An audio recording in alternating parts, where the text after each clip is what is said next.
There was something almost theatrical about the way Dr. Marcus Holloway entered an auditorium. It wasn't arrogance, or at least, it wasn't just that. It was confidence built on 3 decades of intellectual victories, debates where he always had the last word, books that became bestsellers among those who, like him, saw faith as a crutch for weak minds. Marcus was 58 years old, but his mind was as sharp as a man of 30. A tenured professor of philosophy and ethics at Boston University, he had become more than an academic. He was a celebrity of skepticism, a hunter of false hopes. His 5 books, the latest titled The Anatomy of Illusion: Why We Believe the Impossible, had sold millions of copies. He appeared on TV shows, dismantled religious arguments with surgical precision, and every debate he accepted ended the same way, with his opponents in embarrassed silence, and the audience giving him a standing ovation. But what few knew was that Marcus wasn't born a skeptic. He was raised in a deeply religious family in rural Kentucky. His father was a pastor at a small Baptist church, and his mother played piano at Sunday services. Marcus memorized Bible verses before he even learned to tie his shoes. He believed deeply, until at 17, his younger sister Emily died of leukemia. Marcus watched his parents pray for months. He watched the entire church gather in vigils, crying out for a miracle. He watched his mother on her knees night after night begging God for her daughter's life. And then he watched Emily get buried in a white casket, too small, while his father tried to preach about divine plans with a broken voice. That's when something inside Marcus died too.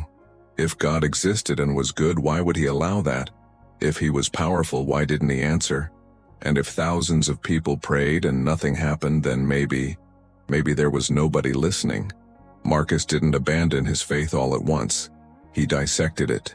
He studied philosophy, theology, history of religions, and the more he studied, the more he found inconsistencies, contradictions, and, what was worse, charlatans. Preachers who got rich at the expense of the desperate, healers who faked miracles, people using God's name to manipulate and control. So Marcus made a promise. He would dedicate his life to exposing these lies, not out of cruelty, he told himself, but out of compassion, so that no one else would waste time on false hopes when they could be seeking real solutions. And for 30 years he kept that promise. He traveled the country investigating supposed miracles. He exposed healings that were placebos or natural remission. He revealed prophecies that were disguised cold reading. He filmed levitations done with cables and spirit manifestations that were undiagnosed epilepsy. Each exposure was another layer of armor around his heart.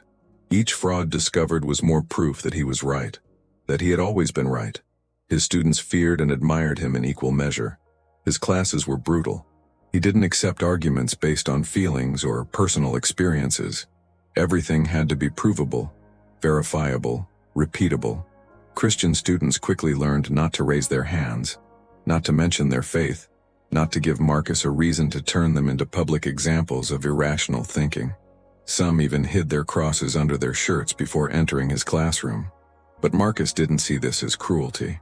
He saw it as education. "I'm preparing them for the real world," he told colleagues who questioned his methods. "A world where thinking critically is the difference between being exploited and being free." That October afternoon, Marcus was prepared for his most famous annual lecture, 30 Years Debunking the Supernatural. The university's main auditorium was packed, 800 seats, all occupied, with people standing in the aisles. There were students, professors, journalists, and even some religious folks who came every year, perhaps hoping to finally hear something different. They always left disappointed. Marcus adjusted his lapel mic, opened his laptop, and the first image appeared on the giant screen behind him. A woman in a wheelchair healed during a televised service.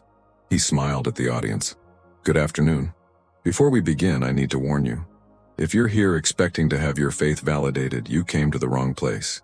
Some nervous laughter. "But if you're here because you want to understand how the human mind creates narratives of hope, where there's no real reason for hope, welcome. Today, like for the past 30 years, I'm going to show you exactly how these miracles work." He clicked to the next image. A preacher touching people's foreheads as they fell to the ground, convulsing. This is Reverend James McAllister. He claims the Holy Spirit works through him. In the last 5 years, he's healed over 2,000 people at his services. Cancer, blindness, paralysis, you name it, he cures it. And you know how much he made last year? $12 million. Marcus paused. Interesting how the Holy Spirit has such an efficient payment system. The audience laughed. Marcus continued, relentless. For 40 minutes he dissected case after case. He showed videos from different angles that revealed tricks. He brought medical reports proving that healed people were never really sick. He explained neuroscience, how the brain under stress can enter altered states that seem supernatural, but are just chemistry. How the placebo effect is real and powerful, but proves nothing beyond the capacity for self-suggestion. And then, 45 minutes into the lecture, something unexpected happened. The door at the back of the auditorium opened. A woman entered holding the hand of a small boy. She was clearly distressed, looking around as if she'd entered the wrong place. The boy, no more than 8 or 9 years old, thin with disheveled blonde hair, looked directly at the stage, directly at Marcus. The woman tried to sit discreetly in the back, but the boy pulled her hand forcefully, pointing forward, to the stage. She whispered something in his ear, trying to calm him, but the boy shook his head vehemently. And then before she could stop him, he let go of her hand and began walking down the center aisle. Marcus stopped mid-sentence. The entire audience turned. The boy kept walking, his sneakers making a soft sound against the red carpet of the aisle. His face was serene, almost solemn. There was no fear in him, just determination. Excuse me, young man, but this is a private lecture, Marcus said into the microphone, trying to keep his tone polite, but firm. The boy didn't stop. He kept walking until he reached the stage steps. His mother finally reacted, running after him, her face red with embarrassment. I'm so sorry, she said, breathless. Thomas, come back here now. A security guard approached, but Marcus raised his hand. There was something about the boy's behavior that intrigued the professor, something that awakened his investigator's instinct. Besides, he never wasted a teaching opportunity. It's okay, Marcus said, descending a few steps to be at the boy's level. Hello, Thomas, are you all right? Thomas looked at him with intense blue eyes. And then, to Marcus's surprise, the boy extended his hand, not to shake it, but palm up, as if asking for something, or offering. He wants you to hold his hand, the mother said, her voice trembling. Marcus frowned. Why? I don't know. He saw you on TV last week, in that debate with Pastor Williams, and since then he's pointed at the TV every time there's news about you. This morning he grabbed my hand and brought me here. I tried to explain that it was a university, that he couldn't just walk in, but he doesn't give up. Tears began streaming down her face. Please, just hold his hand for a second and I promise we'll leave. The audience was in absolute silence. 800 people holding their breath. Marcus looked at the boy again.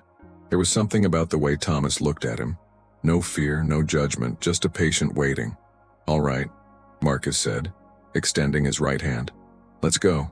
Thomas took Marcus's hand with both his small hands, and then it happened. With his index finger, slowly, deliberately, the boy began writing something on Marcus's palm, letter by letter. Forgiven.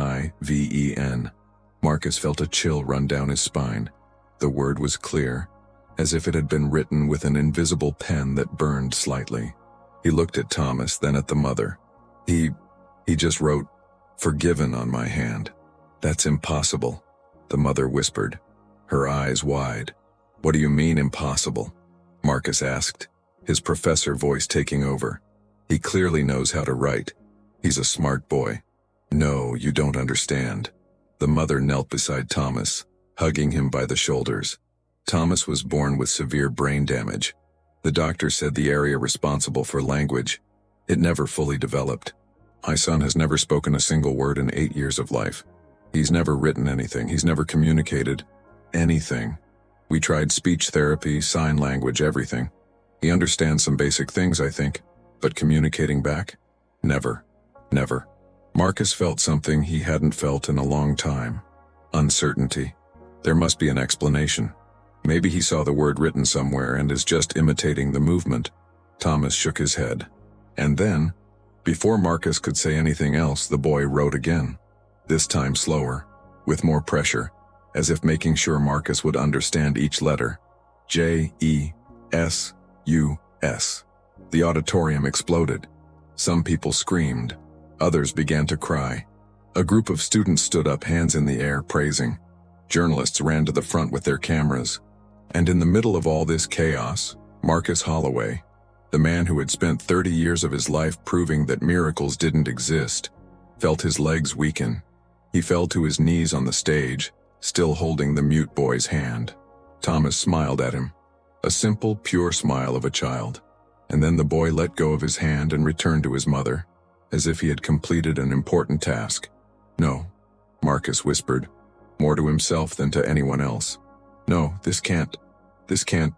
But deep in his soul, in a place he had locked away 41 years ago, in a dark place where the memory of his dead sister still haunted him, in a place where a 17-year-old boy had promised never to believe again, something began to crack.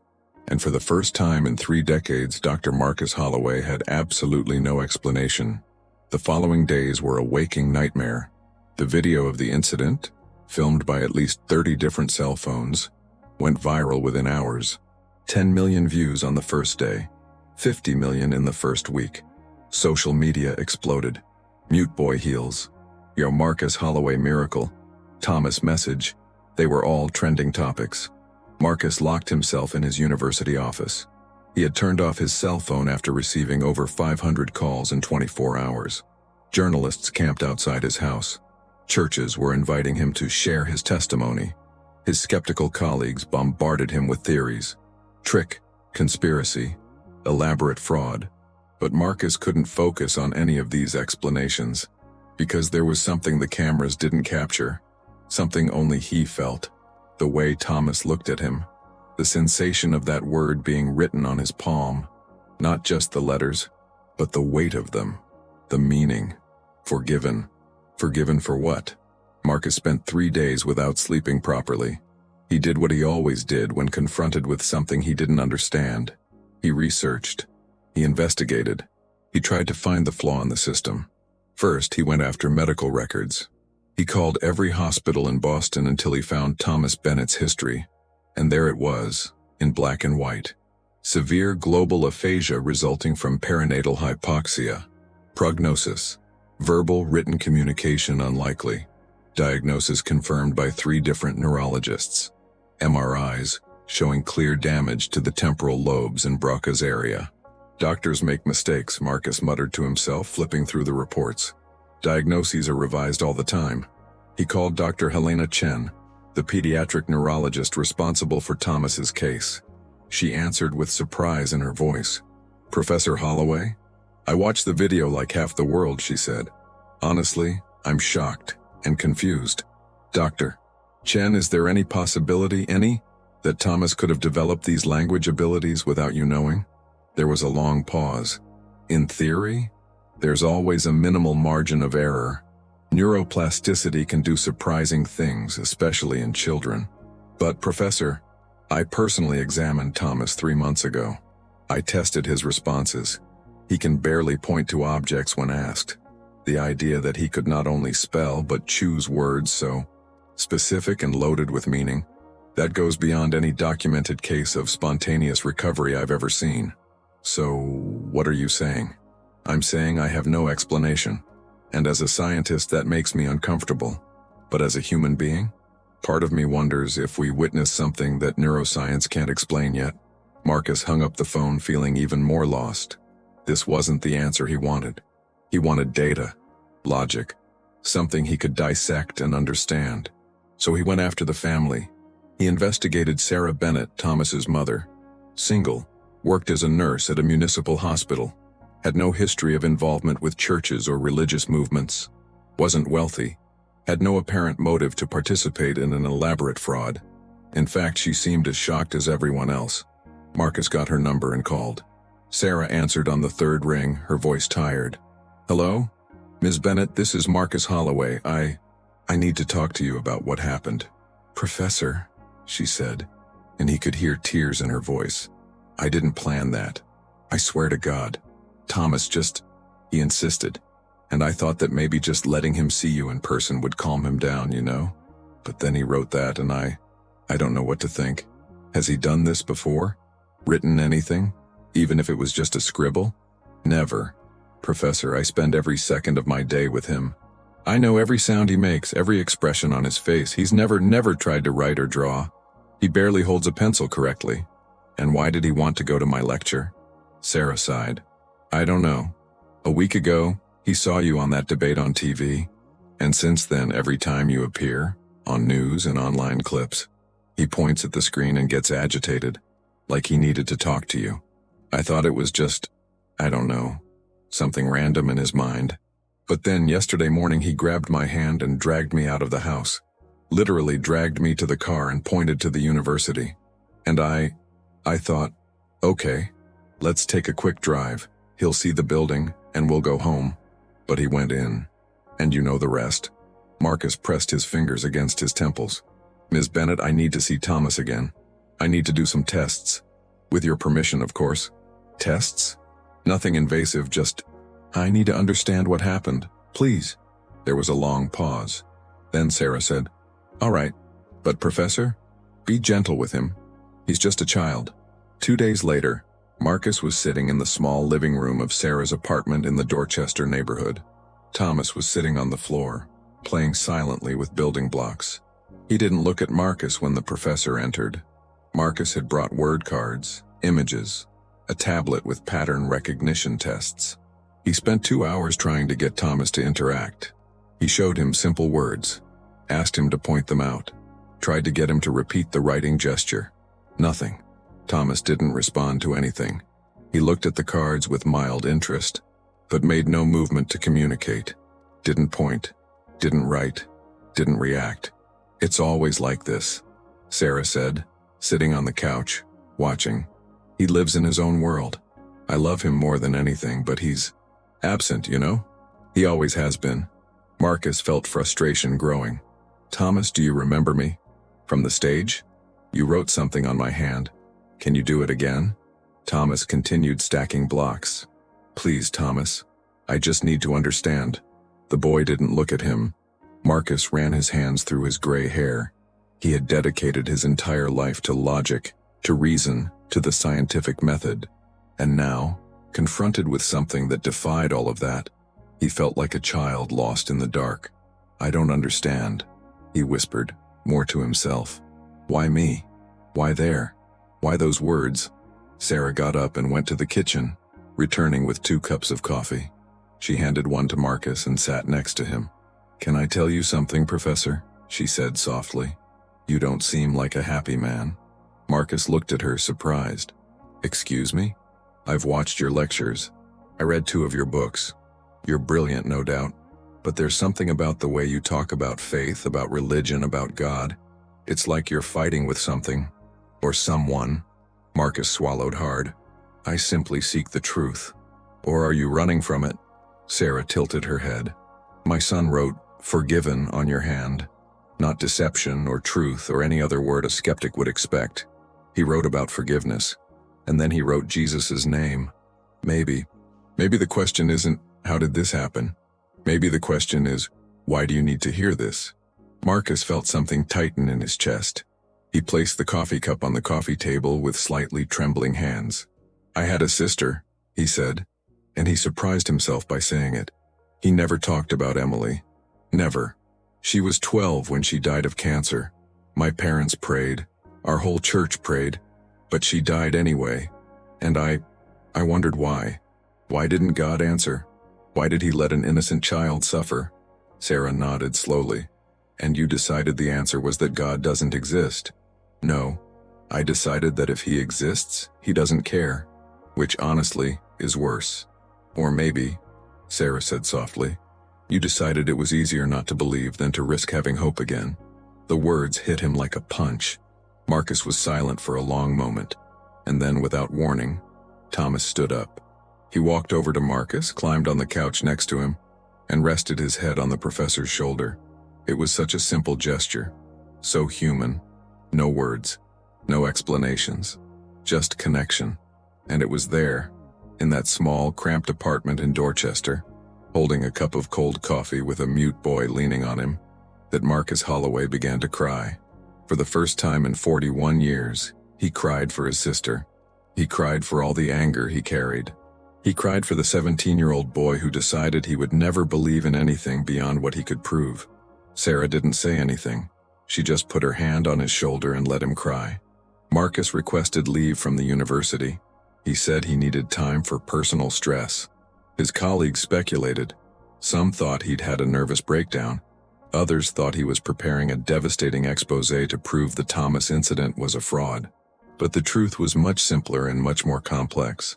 Marcus no longer knew what to believe. He spent weeks in a state of mental limbo. During the day, he tried to maintain his routine. He read his scientific articles. He answered emails. He fed his cat. But at night, alone in his empty house in Cambridge, he found himself doing something he hadn't done in decades. Thinking about God. Not prayer, not yet. Just thought. Questioning. And for the first time in 30 years, he wasn't sure of the answers. His colleague and friend, Dr. Robert Chen, a theoretical physicist who was also a declared atheist, came to visit him one night. "Marcus, are you okay?" "Everyone's worried," Robert said, sitting on the living room couch with a whiskey in hand. "I'm processing, Rob, that's all." "Processing what? A very well-executed trick? Come on. We've seen things like this before. Remember that medium in Seattle? It took us 2 months, but we found out how he did it. Thomas Bennett isn't a Seattle medium, Rob. He's a child with documented brain damage who never spoke or wrote a single word in 8 years, until he wrote on my hand, in front of 800 people." Robert rolled his eyes. So it was an atypical neurological case. Spontaneous recoveries happen. Rare, but they happen. And do these spontaneous recoveries always happen to choose highly specific religious words loaded with personal meaning? Coincidence? Or he heard those words somewhere and what, Rob? Marcus stood up, frustrated, and decided to suddenly develop complex motor skills and language ability just to play a trick on me? Robert fell silent. Then he said, "What are you trying to tell me?" Marcus ran his hands over his face. "I'm saying I don't know, and it's killing me. For 3 decades I always knew. I always had the answer. And now I have nothing. Marcus, you're tired. You're processing a traumatic event. Don't let this destroy everything you've built.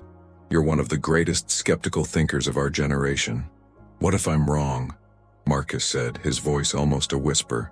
"What if I've spent 30 years fighting something that's real?" Robert stood up, placing his hand on Marcus's shoulder. "Friend, listen to me. You're having a crisis. It's normal. But don't throw away your entire life because of one event you can't explain yet. Give it time. The explanation will appear. It always does." After Robert left, Marcus sat in the dark of his living room. The house was too quiet. He'd lived alone for 15 years since his marriage ended. No children, few close friends. His life was his work. His work was dismantling faith. And now, he no longer knew who he was. On an impulse, he went to the attic. He hadn't been up there in years. Dusty cardboard boxes contained parts of his life he had tried to forget. He opened one and found what he was looking for. An old Bible with a brown leather cover. It was the Bible his father had given him on his confirmation day when he was 14. He hadn't opened it in over 40 years. Marcus took the Bible to his office. He placed it on the desk. He looked at it for long minutes, as if it were a bomb about to explode. And then, with trembling hands, he opened it. The pages were yellowed, but the words were still there. Verses he had memorized as a child. Stories his sister Emily loved to hear. He flipped to Psalms. His eyes fell on a verse that was underlined. His mother must have done it years ago. "The Lord is close to the brokenhearted and saves those who are crushed in spirit." Marcus felt tears burning in his eyes. Brokenhearted, crushed in spirit. Yes, that was exactly what he was. In the following days, something strange happened. Marcus began to read, not to debate, not to find flaws, just to read. Read like someone who is thirsty and finds water. He read the Gospels. He read about Jesus healing the sick, welcoming the marginalized, forgiving sinners. And one word kept coming back: forgiveness. Peter asking, "Lord, how many times shall I forgive my brother? Up to 7 times. Jesus responding, "I tell you, not 7 times, but 77 times. The adulterous woman about to be stoned, and Jesus saying, "Let any one of you who is without sin be the first to throw a stone at her." And then, when everyone left, "Neither do I condemn you. Go now, and leave your life of sin." The prodigal son returning home, expecting to be rejected but being received with hugs and celebration. Forgiveness, forgiveness, forgiveness. Marcus found himself thinking about all the people he had humiliated in debates, all the students he had publicly shamed, all the times he had used his intelligence as a weapon to hurt, not to enlighten. He had become exactly the kind of person he claimed to hate, someone so convinced of his own correctness that he couldn't see the damage he caused. Forgiven, Thomas had written, but forgiven by whom? By God? How could Marcus be forgiven if he didn't even believe? Or did he? One night, Marcus did something he hadn't done since he was 17, something he had sworn never to do again. He knelt beside his bed and tried to pray. At first, no words came out. He stayed there, kneeling in the dark, feeling ridiculous, feeling like a fraud. But then, in a low voice, he began, "I don't know if there's anyone listening. I don't know if this is real, but I need help. I've spent my entire life angry at you, angry about Emily, angry because you didn't answer when we prayed, and I used that anger as fuel to hurt people who believed in you. I convinced myself I was doing a greater good, but I think I was just scared. Scared to have hope again. Scared to be disappointed again." Tears streamed down his face. "That boy wrote 'forgiven' on my hand, and I don't understand why. I don't deserve forgiveness. I spent 3 decades trying to destroy people's faith, so why would you send a mute child to tell me I'm forgiven?" He stopped, waiting. Waiting for what? He didn't know. A sign, a voice, something. But all he heard was silence. And then in the middle of that silence, a memory emerged. Not of Emily dying, but of Emily alive. She was 8. He was 13. She had dropped and broken their mother's favorite bowl. Emily was crying, terrified, certain she would be severely punished. Marcus found her hiding in the closet, trembling. "Don't tell Mom, Marcus, please don't tell." And Marcus, with all the wisdom of his 13 years, had said, "Emily, you have to tell. But you know what'll happen? She'll be upset for a minute, and then she'll hug you, because she loves you more than any bowl." Emily had gone to their mother, confessed between sobs, and their mother had done exactly what Marcus predicted. She hugged Emily and said, "It's okay, my dear. They're just things. You're what matters." There, kneeling in the dark, Marcus understood. Forgiveness wasn't about deserving. It never was. It was about love. Love that chooses to embrace instead of reject. Love that chooses to restore instead of destroy. And if God was really real, if he was really who Jesus said he was, then maybe forgiveness was already there, waiting. Not because Marcus deserved it, but because love doesn't work that way. Marcus cried himself to sleep there, kneeling beside the bed, and for the first time in 41 years he slept in peace. Marcus didn't have a grand mystical experience. There were no heavenly lights or audible voices. What there was a decision. The next morning he woke up and knew what he had to do. First he called Sarah Bennett. "I'd like to visit you again if you'll allow it. But this time, not to do tests, just to be there." Sarah seemed surprised, but agreed. When Marcus arrived at the apartment that afternoon, he brought flowers for Sarah and a teddy bear for Thomas. The boy was sitting on the floor, as always, in his silent world. Marcus sat beside him. "Hi, Thomas," he said softly. "I just wanted to say, thank you. Thank you for giving me that message. I didn't understand it at the time, but I think I understand now." Thomas looked at him, and then, for the first time since that day in the auditorium, the boy smiled. He didn't try to write anything. He didn't make any dramatic gesture. He just smiled, and that simple smile told Marcus everything he needed to know. In the following weeks, Marcus made decisions that shocked everyone who knew him. He scheduled a meeting with the university dean and presented his resignation letter. Not immediately, but for the end of the semester. He wanted to finish his ongoing classes, give the students the closure they deserved. But after that, he wouldn't return. "Marcus, you're making a mistake," the dean said, incredulous. "You're one of our biggest stars. Your work here is complete." Marcus interrupted. "I spent 30 years asking one question. Now I need to spend some time seeking different answers." Then he did something even more shocking. He asked to organize one last lecture in the same auditorium where it all happened. The title, "When the Skeptic Meets the Undeniable." The university hesitated but agreed. The lecture was scheduled for 3 weeks later. The news spread quickly. The auditorium sold out in 48 hours. This time it wasn't just students and academics. It was people from churches all over the region. People who had seen the video. People who wanted to hear what Marcus Holloway, the famous miracle hunter, had to say now. On the day of the lecture, Marcus was nervous in a way he'd never been before. It wasn't fear of public speaking. He'd done that thousands of times. It was fear of vulnerability, of showing his wounds, of admitting he was wrong. He took the stage at 7 p.m. The auditorium was packed beyond capacity. People sitting on the steps, standing in the back. And there in the third row were Sarah and Thomas Bennett. Marcus adjusted the microphone. He took a deep breath. "Good evening. Many of you were here 5 weeks ago when something happened that changed my life. You saw me on my knees on this stage, completely lost. And since then you've been waiting for an explanation. Some hoping I'd expose the event as a fraud. Others hoping I'd have a dramatic conversion." He paused, looking around the auditorium. "The truth is more complicated and simpler than either of those options. Yes, I investigated Thomas Bennett. I spoke with his doctors, saw his tests, spent time with him. And no, I didn't find any fraud. No trick. No satisfactory scientific explanation for how a child with severe brain damage in the language area managed not only to write, but to choose such specific and meaningful words." Murmurs ran through the audience. "But this lecture isn't about proving or disproving a miracle.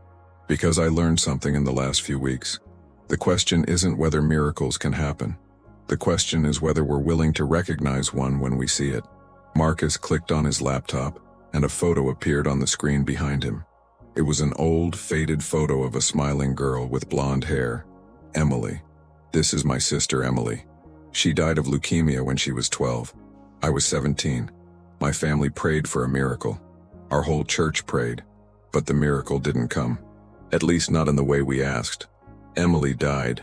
And that day, something in me died too." His voice faltered slightly, but he continued. "I decided that if God existed and didn't save my sister, then he wasn't worth knowing. And if he didn't exist, then I would dedicate my life to freeing people from false hopes. For 30 years, that's exactly what I did. I became a miracle hunter, a destroyer of faith, and I convinced myself I was doing a greater good."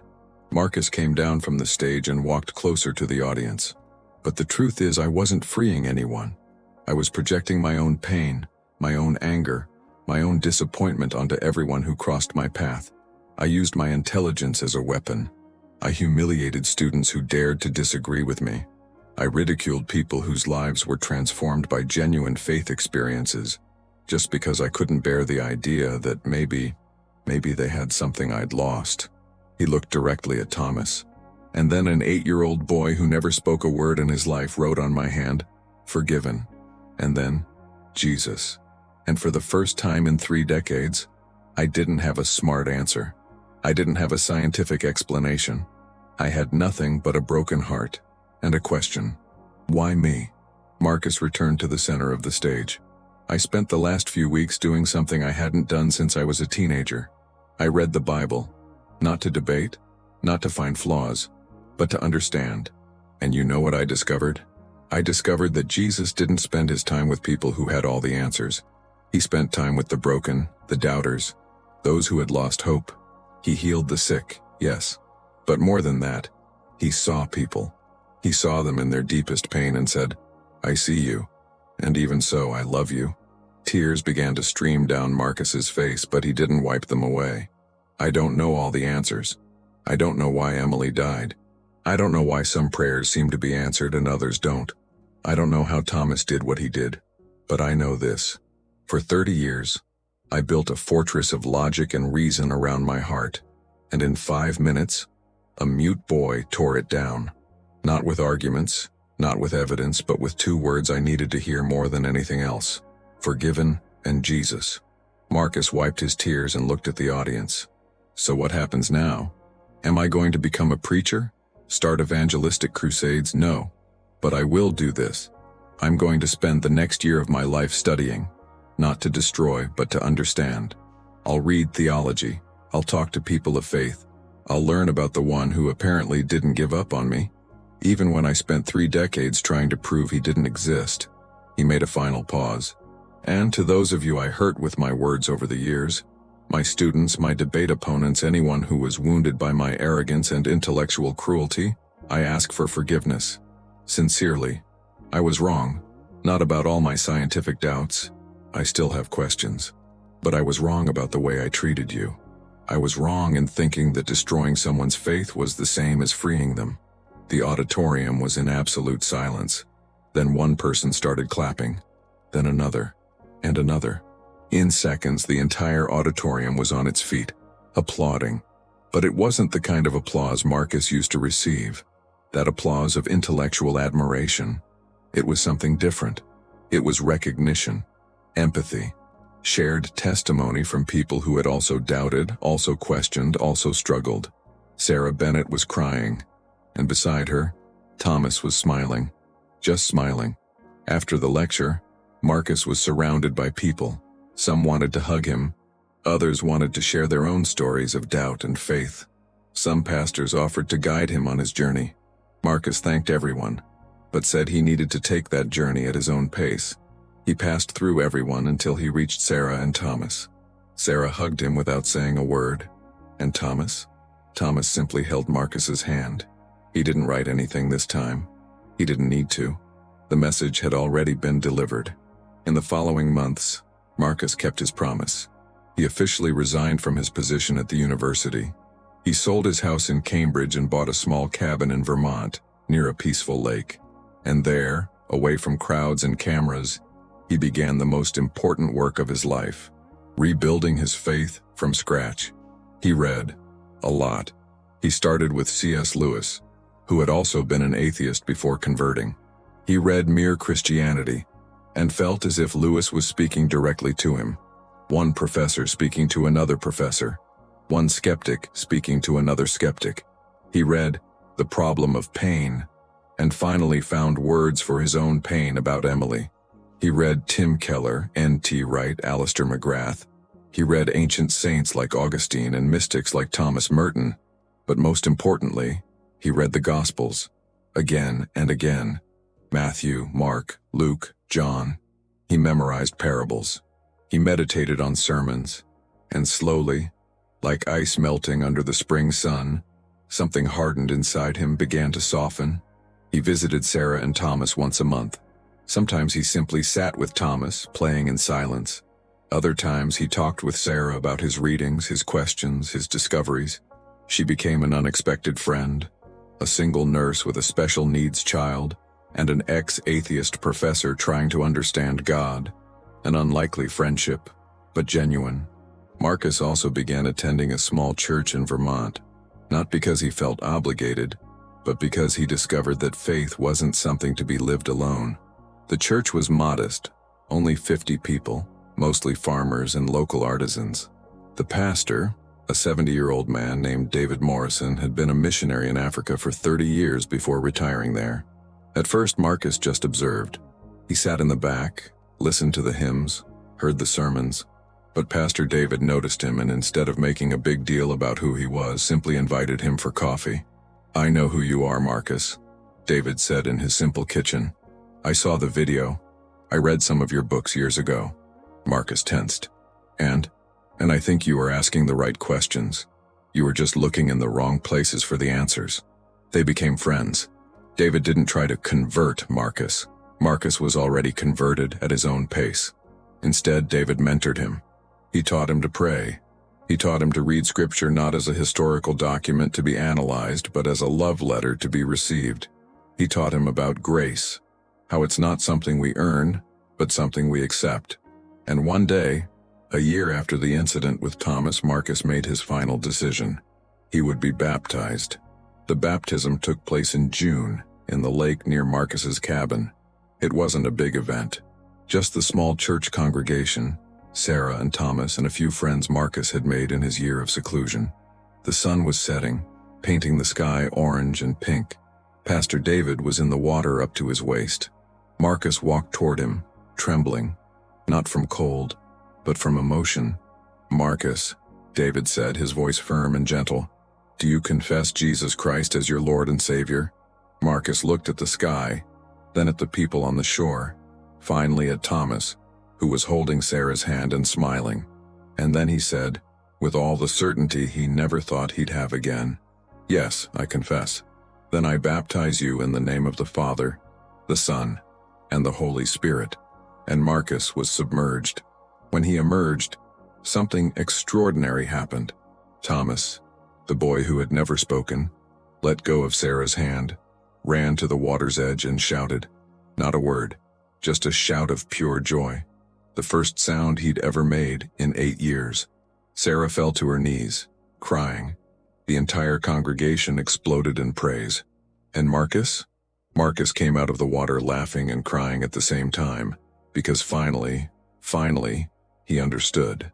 Miracles aren't about proving God's existence. They're about God proving his love for us. In the following months, Marcus's life took a direction he never could have predicted. He began writing again. Not books against faith, but about it. His first post-conversion book was called From Skeptic to Believer, A Journey Through the Undeniable. In it, he didn't try to scientifically prove God's existence. Instead, he told his story, honestly, with all his doubts, fears, and questions. The book became an unexpected bestseller. Not because Marcus had all the answers, but because he was honest about not having them. Christians read it and felt validated in their own doubts. Skeptics read it and saw that questioning wasn't the enemy of faith, but part of it. Marcus began receiving invitations to speak, not from talk shows or debate programs, but from churches, youth conferences, Bible study groups. And he accepted, not as the old Dr. Holloway, the destroyer of faith, but as Marcus, the learner, someone who was still discovering, still growing.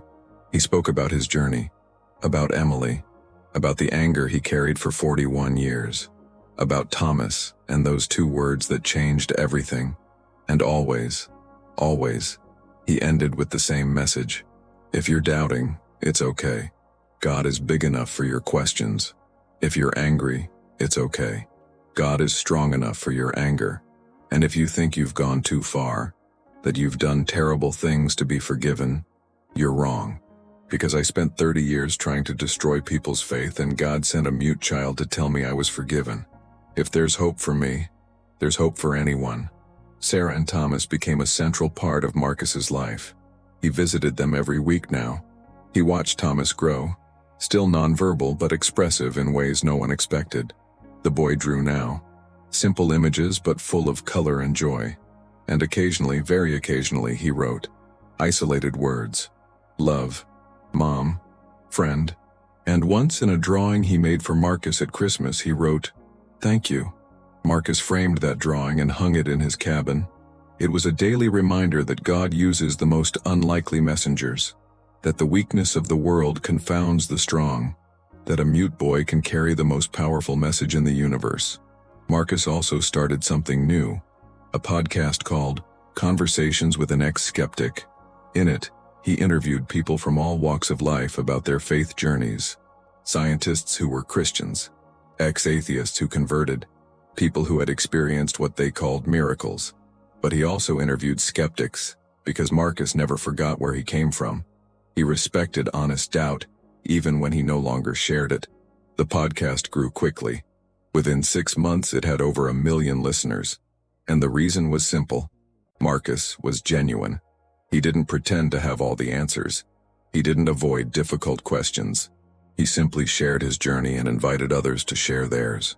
2 years after the incident with Thomas, Marcus did something that surprised even himself. He enrolled in seminary. Not because he wanted to be a pastor, he was already 60 and didn't feel that calling, but because he wanted to study theology properly. He wanted to understand Scripture not just as a reader, but as a dedicated student. His classmates were, for the most part, 30 years younger, but Marcus loved it. He asked questions, debated, gently now, and absorbed everything like a sponge. His professors were impressed by his sharp mind, but also by his humility, qualities that rarely went together. And then, 3 years after his conversion, Marcus was invited to something significant. A major Christian theological university invited him to be a visiting professor of apologetics. Not the aggressive apologetics of debating to win, but the apologetics of building bridges, of presenting reasons for faith in a way that honored both mind and heart. Marcus accepted, and his classes became the most popular on campus, not because he had all the answers, but because he taught his students to ask the right questions, to honor doubt, to seek truth with humility, and to always remember, faith and reason aren't enemies, they're partners in the search for God. But Marcus's deepest impact wasn't in his lectures or books. It was in the individual lives he touched. There was a former student of his from Boston, Josh, who had left his faith after taking classes with the old Professor Holloway. When Josh saw the video of the incident with Thomas, something stirred in him. He reached out to Marcus, and they met for coffee.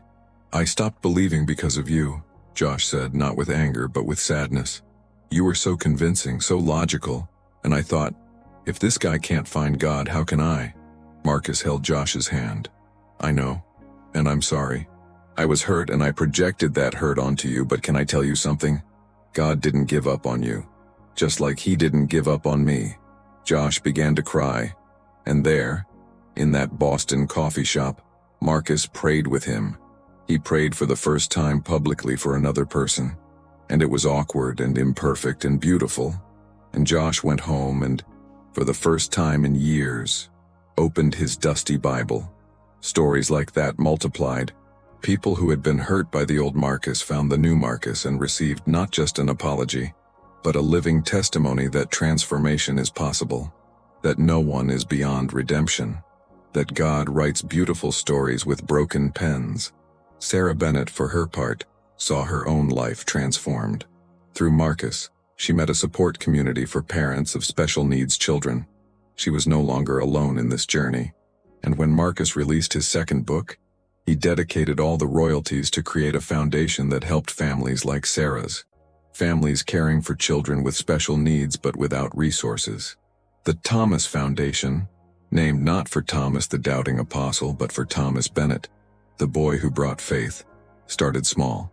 But within 3 years, it had already helped 500 families with medical expenses, therapies, equipment. Marcus worked tirelessly, using his public platform to raise funds and awareness. And Thomas?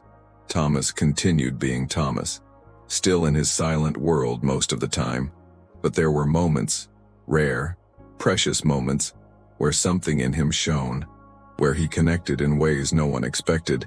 Doctors couldn't explain it, but Sarah and Marcus didn't need explanations. They simply accepted the gift that each moment was. In one of those moments, 5 years after the original incident, Thomas did something extraordinary. Marcus was visiting on a Sunday afternoon. They were sitting on the floor, putting together a puzzle, when Thomas suddenly stopped. He looked at Marcus with those intense blue eyes, and then he took Marcus's hand again. Marcus held his breath. Was Thomas going to write something? After all these years? Slowly, with his finger, Thomas traced letters on Marcus's palm. But this time, it wasn't 2 words. It was a complete sentence. GODLOVESYOU. Marcus felt tears streaming down his face. He pulled Thomas into a hug and whispered, "I know, buddy. I know now, and I love him too." Sarah, who was watching from the kitchen, had to hold on to the counter, because that wasn't just a moment. It was a testimony, a confirmation, a reminder that that afternoon, 5 years ago, wasn't an accident.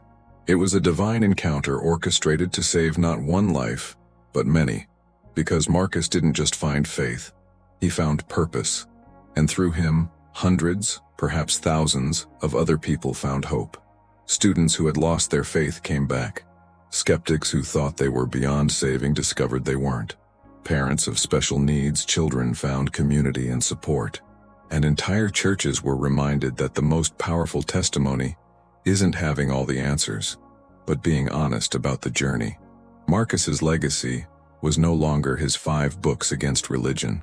It was this living story of redemption, of a man who spent 30 years destroying bridges and spent the rest of his life rebuilding them, of someone who knew every argument against God, but chose to believe anyway. Not for lack of logic, but for abundance of evidence. Evidence of the kind that can't be quantified or replicated in a laboratory. Evidence engraved in a transformed heart. And it all started with a mute boy and 2 sacred words: forgiven and Jesus. Words that changed not just one life, but countless others. Words that proved that sometimes the greatest miracle isn't what God does, but who He transforms. Words that still echo today, every time someone doubting finds hope. Every time someone broken finds healing. Every time someone lost finds their way back home. And you? Have you had your Thomas moment? That moment where something inexplicable crossed through your logic and touched your heart? Sometimes God isn't in the big arguments or scientific proofs. He's in a child's small hand, in a word written on your palm, in the whisper that says, "You are forgiven, you are loved. Come home." If this story touched your heart, leave your amen in the comments. And remember, it's never too late to start over, never.